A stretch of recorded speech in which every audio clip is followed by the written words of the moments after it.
Yeah, it'll be really interesting going down the stretch here. You know, if you were looking at it on paper, maybe SIUE has the edge at 97, NIU has the edge at heavyweight. The difference could be that major that we got earlier in the duel. So we'll see what happens. Should be really exciting coming down here. Out of the tunnel for the Huskies comes Sean Carroll, the true freshman from Overland Park, Kansas. He's 1-5 in the MAC this year, but as a true freshman, that experience may be more important than the record. He takes on Ryan Yarnell, a senior from Imperial, Missouri, who is 1-4 in the MAC this season. So both of these guys looking to end their regular seasons on a high note and pick up some momentum going into the championships. Carroll, though, is coming off his first MAC victory of the season. It was sudden victory against Lock Haven, but he got rid of that 0 in the conference win column. I'm sure that was a big boost for him. Sometimes that's all you need. You know, you just need that one match. You kind of put everything together. Feels good. Gives you that confidence that you need coming back home. Familiar environment here, so this is a good way to continue rolling into the postseason. Currently a 7-point lead for the Huskies. So the Cougars have to get something here at 197. And just like it was at 184, anything will do for NIU. I did mention, though, it's gone to the big man, Jacoby Jackson, a couple times this season, and he has shown he can deal with that pressure for NIU, but Sean Carroll for the Huskies will try to take the pressure off his teammate by getting a win here, but Yarnell at the same time looking to keep his side's hopes alive. And this is what you're looking for in a duel between in-state rivals. You know, you're looking to keep it close. Maybe something happens towards the end of the match that tips it one way or the other, but as a coaching staff, you're just wanting, you know, to have a chance. You know, as it comes down to the end of the match, you want to have a chance to get that W. It's interesting that while Carroll just got his first MAC win, Yarnell's on a losing streak. He was one of only 2 Cougars to win their matches in that first MAC duel against Ryder. He won via decision. So he's on a 4-match MAC losing streak, as opposed to Carroll, who just broke his poor run in conference of results. 2 minutes gone here in round 1 at 197.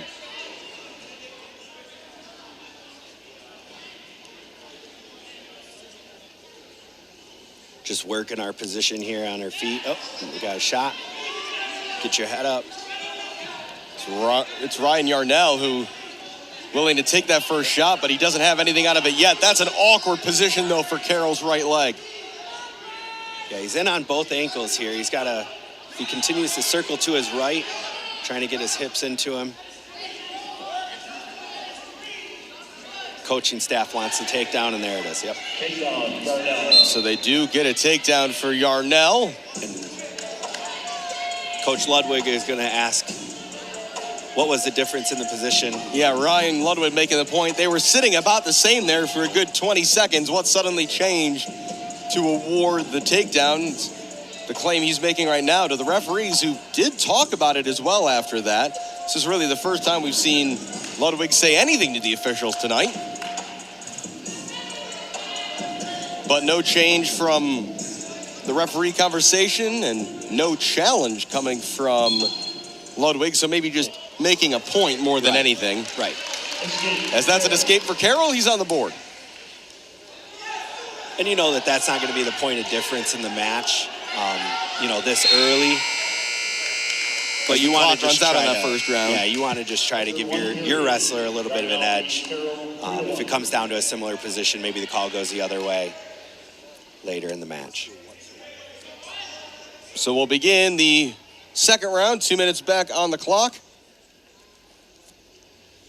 And a chance here for Carroll to get within 1 point if he can begin this round with an escape. Yeah, a quick escape last period. He's got it here. Another one. Yep. He was in deep on a shot there at the end of the period too. So maybe he just keeps rolling with those same ties, same setups, same shots. I had the chance to ask Coach Jeremy Spates, hey, how do you kind of block out the fact that NIU are on this massive winning streak, that they've just absolutely dominated at home. And what he said is they just want to control their individual matches, wrestle all 10, and remind the guys that you're not going to win or lose the duel in your match alone. So just to block out the noise of even your teammates' matches, just focus on your individual task, and that's going to be the best way to potentially pull an upset. Yeah, and I think we've seen some really tightly contested matches up and down, the duel. Some have, gone each way. But I think that's what we're looking at, or what we're watching is really what the coach's sentiments are. Under a minute to go in round 2. And the difference in philosophies in controlling the center of the mat or keeping matches close and trying to get a couple takedowns in the third period to seal it. Stalemate, reset. It's not often you see a stalemate that close to the center of the mat, but it can happen. 47 seconds. The 3-2 lead, the mystery takedown and 2 escapes. All the scoring so far here at 197, just the heavyweights to come. You're on a Friday night in DeKalb. Thanks for joining us. Alex Campbell, Jacob Sanborn, Ethan Gonzalez with you from Victor E. Court inside the NIU Convocation Center.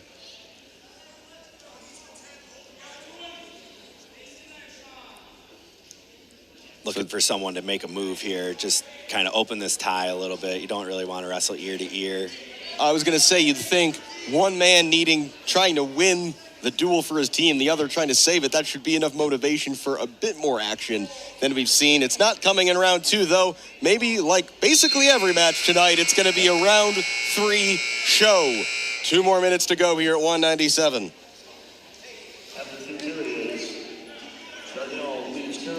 There's an argument, Jacob, that really we could have just skipped the first 2 rounds in almost every match tonight and just told the guys, you have 2 minutes, make it happen. It's a possibility. We'll get a chance to see what Carroll can do on top here if he can.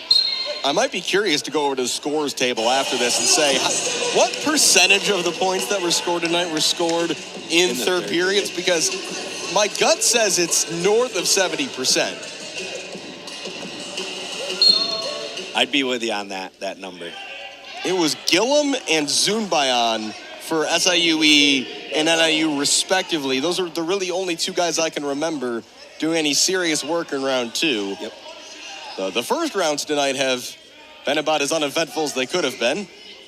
Nothing to speak of yet, though, in this third round. 90 seconds left in it, and a 2-point lead for Yarnell.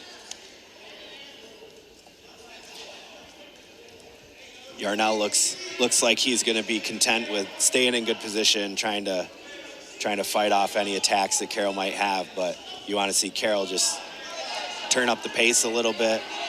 Yeah, the pressure's more on Sean Carroll at this point. If Yarnell can burn in this next minute and 5 off the clock, his team will stay alive. Carroll, though, on the offensive.